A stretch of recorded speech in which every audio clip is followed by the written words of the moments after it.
Friends, तो आज हम इस लेक्चर में देखेंगे कि जो अवतल दर्पण की हमने स्थितियाँ पढ़ी थी पिछले वाले लेक्चर में, तो उन्हीं अवतल दर्पण की स्थितियों को मैंने एक सारणी में कंसाइज किया है और आपके ये सारणी जो है आपके बुक में भी दी हुई है। तो हम एक बार क्या करते हैं कि उन स्थितियों के एक बार वापस रिकैप कर लेते हैं।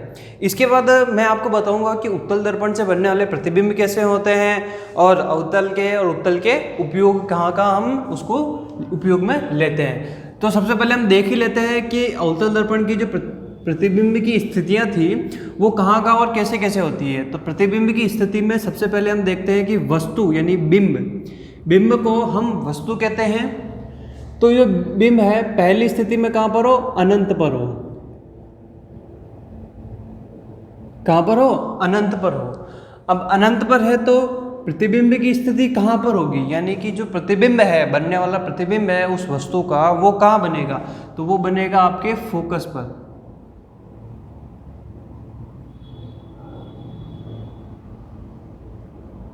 कहाँ बनता है, फोकस पर बनता है। और प्रतिबिंब का स्वरूप कैसा होगा, यानी उसका आकार एक तरह से वो दिखेगा कैसे, वास्तविक दिखेगा, आभासी दिखेगा, या हमें वो एक्चुअल में दिख रहा है या नहीं दिखेगा, उस हिसाब से।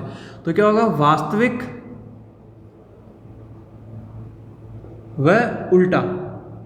कैसा होगा, वास्तविक और उल्टा होगा।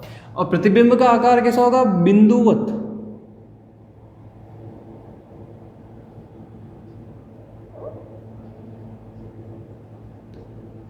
बिंदुवत आकार होगा, यानी कि एकदम बिंदु के जितना उसका आकार होगा। Clear students. सेकंड स्थिति हम देखते हैं कि सी से परे। सी से परे का मतलब है वक्रता केंद्र से दूर रखा हुआ होगा, वक्रता केंद्र से दूर, यानी कि अनंत और वक्रता केंद्र के मध्य। अब जो फोकस बनेगा, यानी कि जो प्रतिबिंब बनेगा वो कहाँ बनेगा, पहले का बना था आपके फोकस पर बनेगा, अब कहाँ बनेगा, आपके फोकस यानी कि F व C के मध्य। कहाँ बनेगा, आपके फोकस और वक्रता केंद्र के मध्य बनेगा। प्रतिबिंब का स्वरूप कैसा होगा, वास्तविक व उल्टा, यानी कि जो प्रतिबिंब होगा वो वास्तविक होगा और उल्टा होगा, वस्तु से थोड़ा सा छोटा होगा। इस बार क्या होगा, प्रतिबिंब छोटा होगा।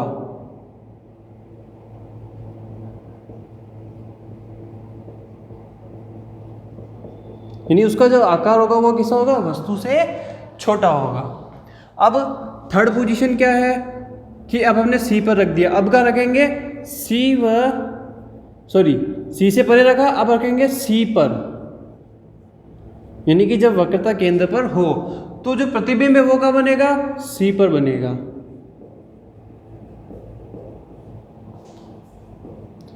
और स्वरूप सेम होगा, वास्तविक व उल्टा। अब उसका आकार कैसा होगा, तो बिंब के समान होगा, यानी कि वस्तु के समान उसका आकार होगा।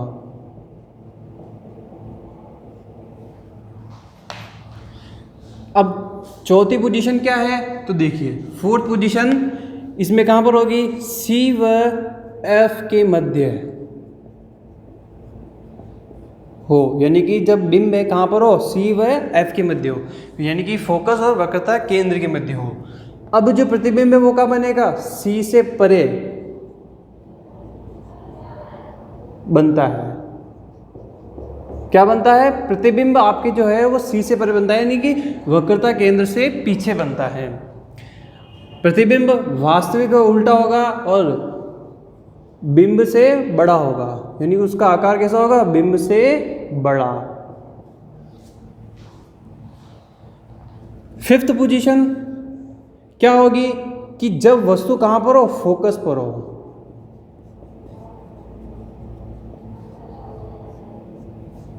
क्लियर, फोकस पर स्थित हो। अब प्रतिबिंब का बनेगा आपका अनंत पर, यानी कि सी से और दूर बनेगा।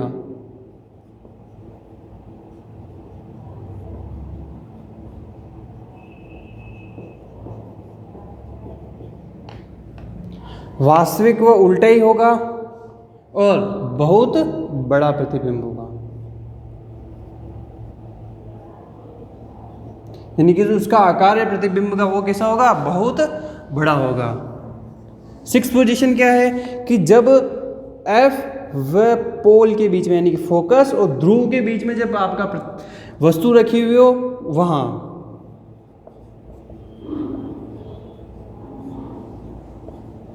तो प्रतिबिंब कहां बनेगा, दर्पण के पीछे बनेगा।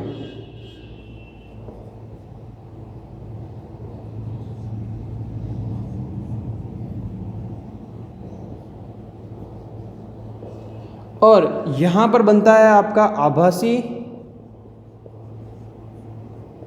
व सीधा। क्लियर। और कैसा होगा, बहुत बड़ा आकार होगा यहां पर भी।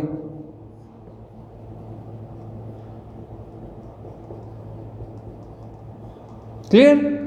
अब ये जो सारणी थी वो तो हमने किसके लिए देखी, केवल और केवल अवतल दर्पण के लिए। इसमें जो आपके सबसे मेन इंपॉर्टेंट है, एक तो 3rd नंबर की पोजीशन है, 2nd नंबर की है और 6th नंबर की। ये आपको 6th नंबर आपको कंफ्यूज करने के लिए पूछ सकते हैं। क्लियर। तो अब देखिए कि अवतल दर्पण है उसके कुछ मैं उपयोग बता देता हूँ कि उसके उपयोग क्या क्या होते हैं। तो देखिए अवतल दर्पण आपके शेविंग मिरर, यानी कि जब आप जब शेविंग करवाने के लिए बार्बर शॉप पर जाते हो यानी कि नाई की दुकान पर जाते हो, तो वहाँ पर जो मिरर लगा हुआ होता है वो अवतल दर्पण होता है। कैसा होता है, अवतल दर्पण होता है। उस अवतल दर्पण के कारण आपका जो फेस है वो थोड़ा बड़ा दिखता है। क्लियर। और आपके जो वाहन यानी कि आपके जो व्हीकल होते हैं उसकी हेडलाइट, यानी उसकी जो हेडलाइट होती है वो होती है आपके अवतल दर्पण की। जिससे क्या होता है कि जो आपके सारी जो किरणें होती है वो आने वाली किरणों क्या करता है, एक जगह केंद्रित करके रख देता है, जिससे आपको दिक्कत ना हो कहीं। इसलिए हम अवतल दर्पण का यूज वाहनों में भी करते हैं। अब जो मैं पढ़ाने जा रहा हूँ वो होगा आपके उत्तल दर्पण से बनने वाले प्रतिबिंब। देखिए कि उत्तल दर्पण इतना ज़्यादा यूज़ नहीं होता है और उसके प्रतिबिंब बहुत कम बनते हैं। क्लियर। तो मैं आपको बता देता हूँ कि जो उत्तल दर्पण है उसके प्रतिबिंब कौन कौन से होंगे।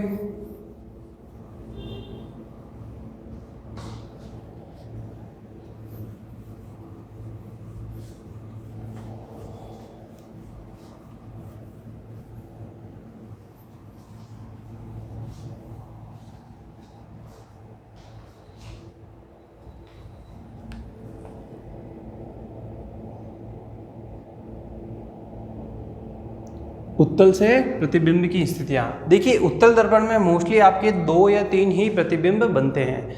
तो अब हम उनके बारे में डिस्कस करेंगे। तो देखिए पहली स्थिति वही है कि जब वस्तु कहाँ पर हो, अनंत पर हो।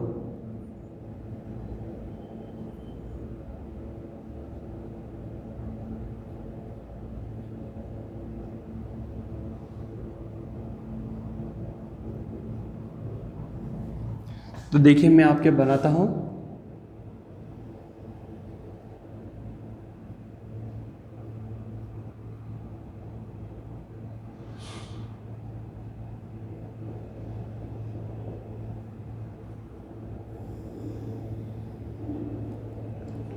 ये तो हो गया आपके उत्तल दर्पण का ध्रुव। क्लियर। देखिए एक बात बता दूं कि उत्तल दर्पण में जो आपका फोकस और वक्रता केंद्र है वो दर्पण के पीछे होता है।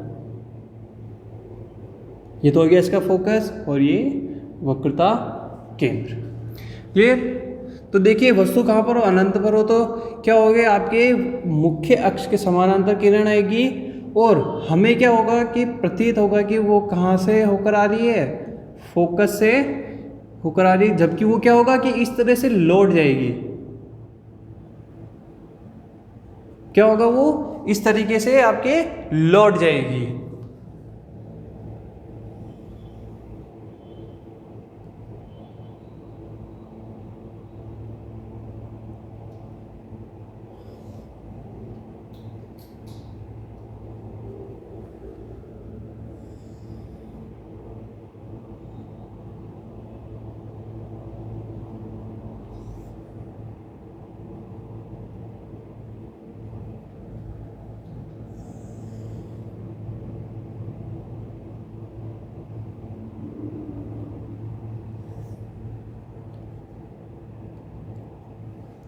तो देखिए ये जो प्रतिबिंब बनाया है मैंने वस्तु का, वो कैसा है, कहाँ पर बन रहा है, फोकस पर बन रहा है। और ये उत्तल दर्पण की खासियत है कि वो हमेशा जब भी अनंत पर होगा उस वस्तु तो वो फोकस पर बनाएगा और बहुत छोटा प्रतिबिंब बनाता है।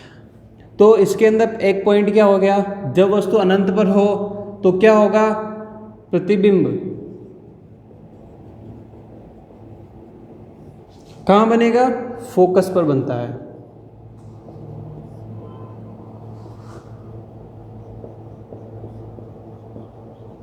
कैसा बनता है, फोकस पर बनता है। सेकंड चीज, प्रतिबिंब का जो आकार है,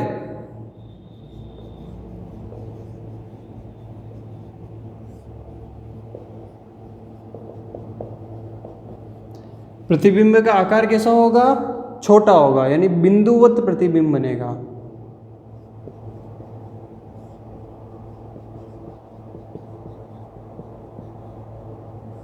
यानी कि प्रतिबिंब बिल्कुल बिंदु की जैसे बनेगा। तीसरा इसका जो स्वरूप होगा वो होगा आभासी वह सीधा प्रतिबिंब बनता है।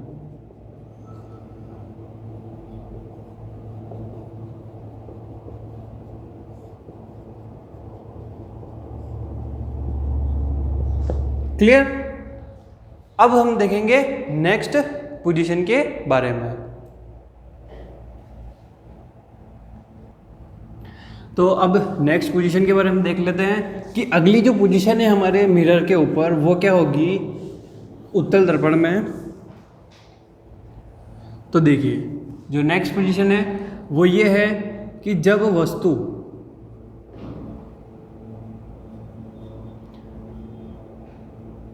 अनंत व ध्रुव के मध्य हो।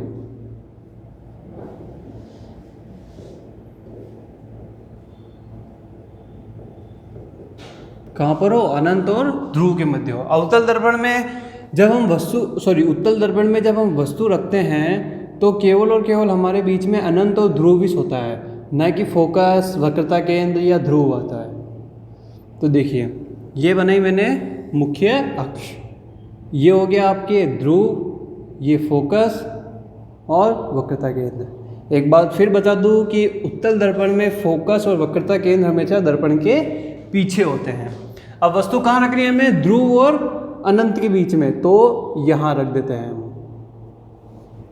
क्या होगा, वस्तु से किरणें निकलेगी, एक किरण तो जाएगी आपके फोकस पर और वो ऐसे लौट जाती है।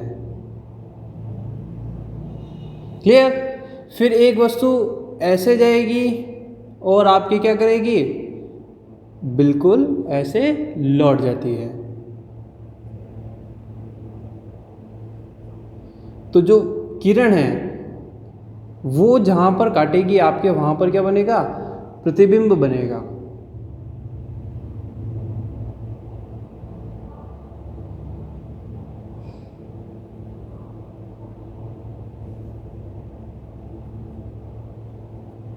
यहाँ पर काटी तो ये प्रतिबिंब आपका बन गया।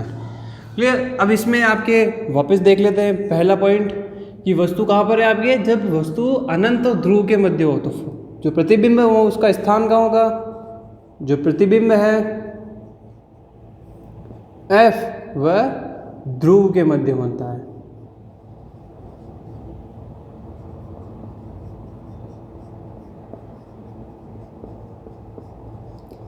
ये पहला पॉइंट।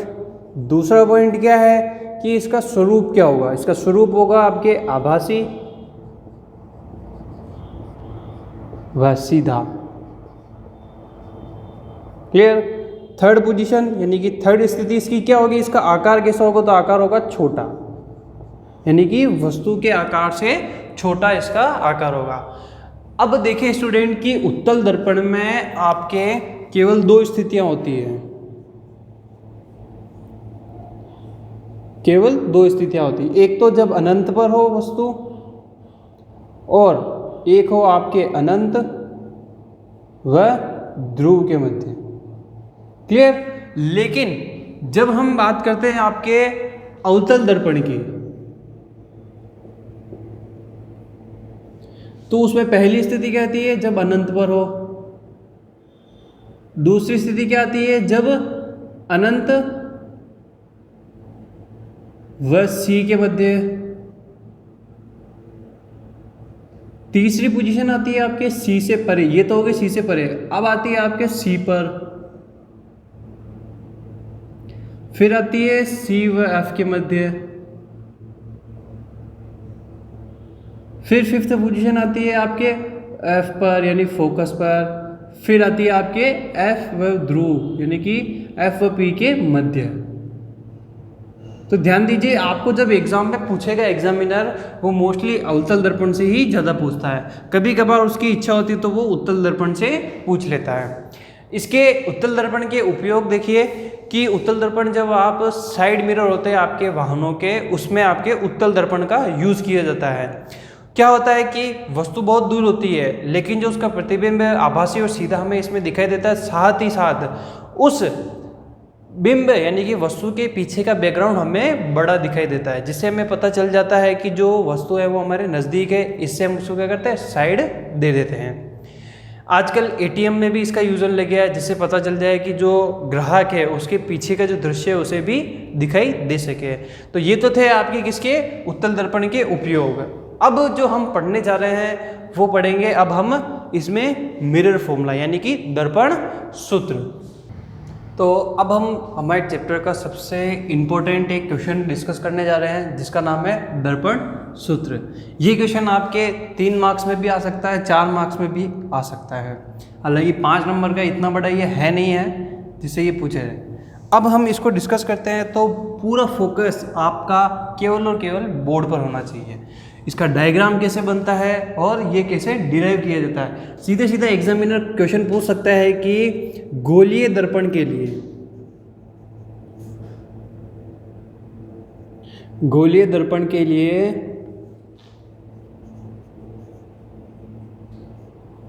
दर्पण सूत्र सिद्ध करो। क्वेश्चन ऐसे आएगा आपके, तो आपको जो मैं अब बता रहा हूं वो आपको सिद्ध करना होगा। तो देखिए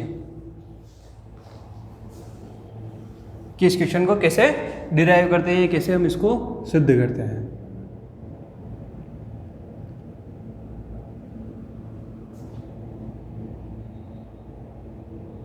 ये मैंने बनाया है आपके अवतल दर्पण। आप इसमें कोई सा भी दर्पण ले सकते हो। सबसे बेस्ट रहेगा आपके मेरी राय में कि आप अवतल दर्पण ही ज़्यादातर इसमें यूज़ करें। ये हो गया आपके ध्रुव है, यहाँ पर हमें ध्रुव नहीं लिखना है। क्लियर। तो अब देखिए हमें क्या रखना है इसमें, एक तो फोकस और वक्रता केंद्र। क्लियर। अब जो वस्तु हम रखने जा रहे हैं वो रखेंगे अनंत और वक्रता केंद्र के बीच में, तो वो लगभग यहाँ रख लेते हैं हम। और जो प्रतिबिंब है वो कहाँ बनेगा, इन दोनों के बीच में बनेगा। ये हमें पता होना चाहिए। ये इसकी समानांतर किरण क्या होगा आपके आएगी कि कहाँ से, फोकस से होकर निकल जाएगी। क्लियर। अभी आपको कुछ नेम नहीं देने की ज़रूरत है, पहले आप डायग्राम बनाएं अच्छे से, फिर उसको प्रतिपादित करें। तो क्लियर, ये हो चुका। अब एक क्या करेंगे हम, बिल्कुल कहाँ से होती हुई जानी चाहिए, वक्रता केंद्र से, ऐसे। क्लियर। जो प्रतिबिंब बना वो कहाँ बना आपके, वक्रता केंद्र और फोकस के बीच में। अब हम इसे नाम देंगे। ये एक तरह से 90 डिग्री का एंगल है आपके। ये हो गया ए बी, यानी ए बी आपकी क्या हो गया, बिंब। ये हो गया आपके ए डैश बी डैश, ये सी है और ये एफ है ही हमारे पास। और ये कुछ एक हम यहाँ पर एक लंब देंगे। क्या देंगे, लंब। इसका नाम होगा एम एन। क्लियर। अब हम इसको डिराइव करते हैं। डिराइव करने से पहले हमें कुछ दूरियां लिखनी होगी, तो वो देखिए दूरियां कैसे क्या बनेंगी। मैंने बोला था कि अवतल दर्पण में हमेशा जो बिंब यानी कि वस्तु को किधर जाकर रखा जाएगा, दर्पण के इस साइड में, यानी कि लेफ्ट हैंड साइड में रखा जाएगा। तो आपके बिंब की दूरी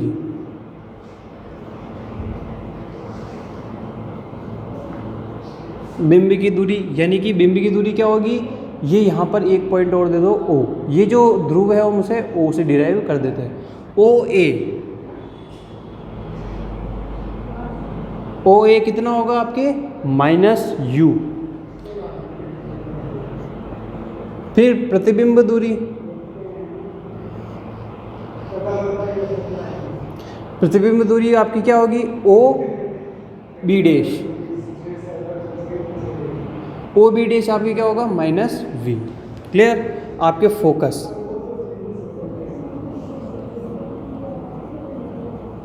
दूरी, अब आपके फोकस दूरी भी आपके अवतल दर्पण में माइनस में ही होती है। क्लियर।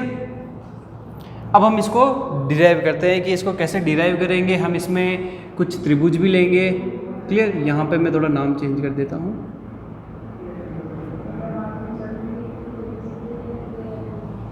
तो यहाँ पर ये क्या हो जाएगा A डैश। क्लियर। अब हम क्या करेंगे, यहाँ पर कुछ सूत्र लेंगे।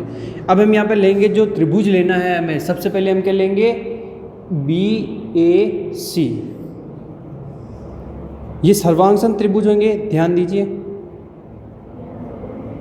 त्रिभुज BAC व अब हमें कौन सा लेना है B dash A dash C, B dash A dash C। ये भी क्या है आपके 90 डिग्री एंगल ही है यहाँ पर। क्लियर। अब हम इसमें प्रतिपादित करेंगे कि सूत्र को कैसे प्रतिपादित करते हैं। देखिए हम इसका लंब लेंगे तो इसका भी हम क्या लेंगे लंब लेंगे, AB upon A dash B dash. Clear. फिर क्या लेंगे, इधर का आधार लिया और यहाँ का आधार लेंगे AC upon A dash C। Clear. अब हम इसको थोड़ा आगे सॉल्व करते हैं। हमें क्या निकालनी है, AC की माप निकालनी है। तो AC की माप कैसे आएगी, OA में से OC माइनस करेंगे। क्या आएंगे, OA में से OC माइनस करेंगे, OA माइनस OC। और A डैश C कैसे आएगा कि A डैश C की दूरी हम कैसे निकालेंगे, OA डैश और OC डैश को माइनस करके। तो क्या करेंगे OC dash minus OA dash. एक चीज़ और यहाँ हम लिख लेते हैं कि जो वक्रता केंद्र है आपका या वक्रता त्रिज्या, उसकी दूरी कितनी होती है, यानी कि जो आपके OC है वो होता है -2f। क्लियर। त्रिभुज क्या लिया था हमने BAC व B डैश A डैश और C। क्लियर। अब हम इस क्या करेंगे, इसके मान रखते हैं हम यहाँ पर। OA कितना है, OA कितना है आपके -u। तो रखिए आप यहाँ पे -u और माइनस OC कितना है, OC आपके -2f। तो ब्रैकेट लगाकर -2f, OC वापस -2f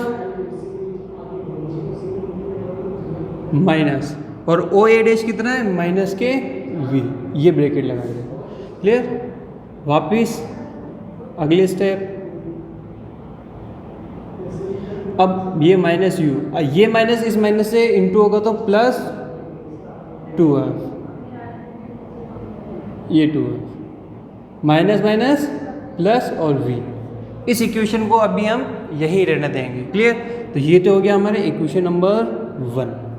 अब हम इक्वेशन नंबर 2 की डिराइव करेंगे। तो अब हम जो ट्राइंगल लेंगे वो कौन कौन से लेंगे, एक तो ये वाला ट्राइंगल और एक बड़ा वाला ट्राइंगल। तो जो सर्वांगसम ट्राइंगल होगा वो क्या क्या लेंगे हम, B dash A dash F व ट्राइंगल MNF, ये वाले हम ट्राइंगल लेंगे। इसमें भी हम क्या करेंगे कि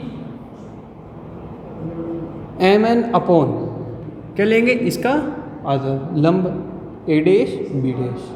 क्लियर। अब दोनों में आधार लेंगे तो इसका आधार क्या होगा FN अपॉन इसका आधार क्या होगा A डैश F। क्लियर। अब हमें क्या करना है कि हमें FN निकालना है। क्या निकालना है हमें, FN निकालना है।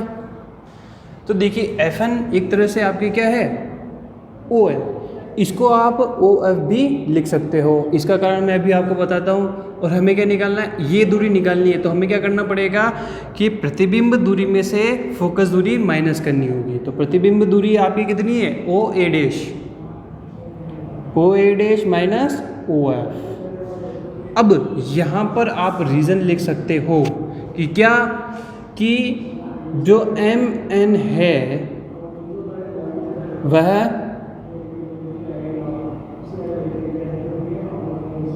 बिल्कुल O पर संपाती होते हैं, इसलिए N is equal to O, यानी कि आप N की जगह O भी लिख सकते हो, ताकि क्या होगा, इससे जब आप दूरी लोगे फोकस दूरी, वो एक तरह से एग्जैक्ट आएगी। MN upon A dash B dash, OF कितना हमारे माइनस F, और OA डैश कितना है, OA dash minus V minus minus F।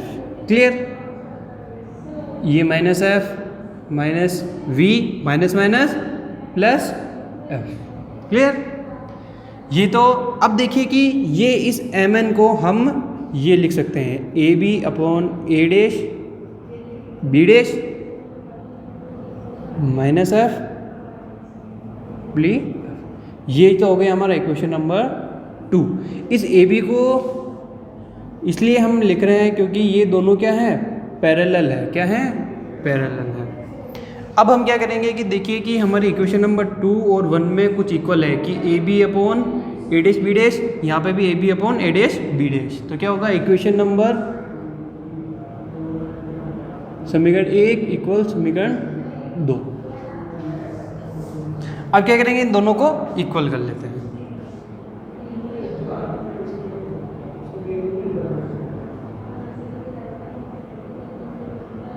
इसके इक्वल में हम क्या लिखेंगे, ये वाला इक्वेशन लिखेंगे।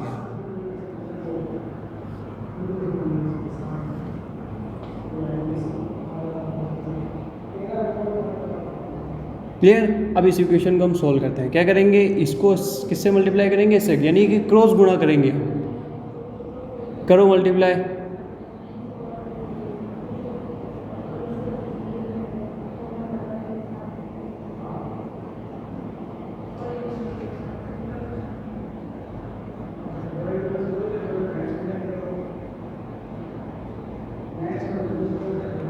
क्लियर। अब इसको क्या करते हैं, माइनस यू को माइनस वी से गुणा करेंगे तो क्या आएगा, यू वी। क्लियर, इस माइनस यू को इस प्लस एफ से करेंगे तो माइनस यू एफ आएगा। इसको इससे गुणा करेंगे तो माइनस 2f v, और इसको इससे गुणा करेंगे तो प्लस के 2f स्क्वायर। अब सेम इधर ही होगा, मैं इसको मिटा रहा हूँ थोड़ा। सेम यहाँ पर भी होगा, तो देखिए minus minus plus 2f square और प्लस माइनस माइनस के f v। देखिए कि इधर भी 2f है और इक्वल के इधर भी 2f है। तो मैथ्स का रूल क्या कहता है कि अगर दोनों एक साइड समान संख्या समान चिन्ह की हो तो हम उसे काट सकते हैं। क्लियर, अब इसको आप इधर लेके आ जाओ।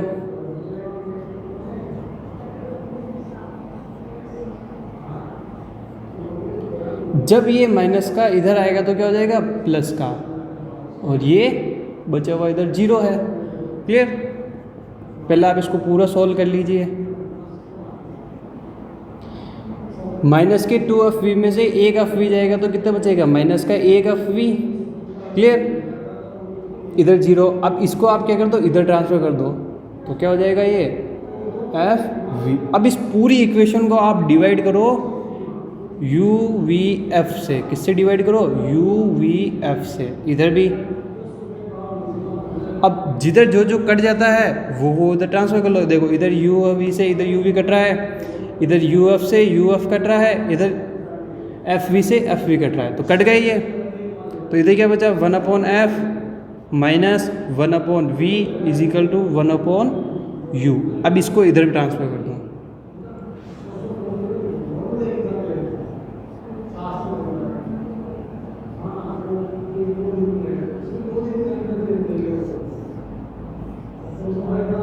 ये जो मैंने फॉर्मूला लिखा है आपके, ये है आपके मिरर फॉर्मूला। ये बहुत ही इम्पोर्टेंट फॉर्मूला है, इससे आपके काफ़ी सारे एग्जाम्पल सोल्व करेंगे हम आगे। एक बात और कि आपके इस चैप्टर में बीच में आने वाले जितने भी एग्जाम्पल है वो मैं सारे आपको इस चैप्टर के कंप्लीट होने के बाद हर एक एग्जाम्पल और हर एक क्वेश्चन का जो एग्जाम्पल यानी कि जो न्यूमेरिकल है वो मैं आपको करवाऊँगा। अगर इस वीडियो से रिलेटेड आपके कोई भी दिक्कत हो तो आप हमें व्हाट्सअप कीजिए और मैसेज कीजिए। अगर आप उस चैप्टर के नोट्स भी चाहते हैं तो आप हमें मैसेज करके रिक्वायर कर सकते हो। धन्यवाद।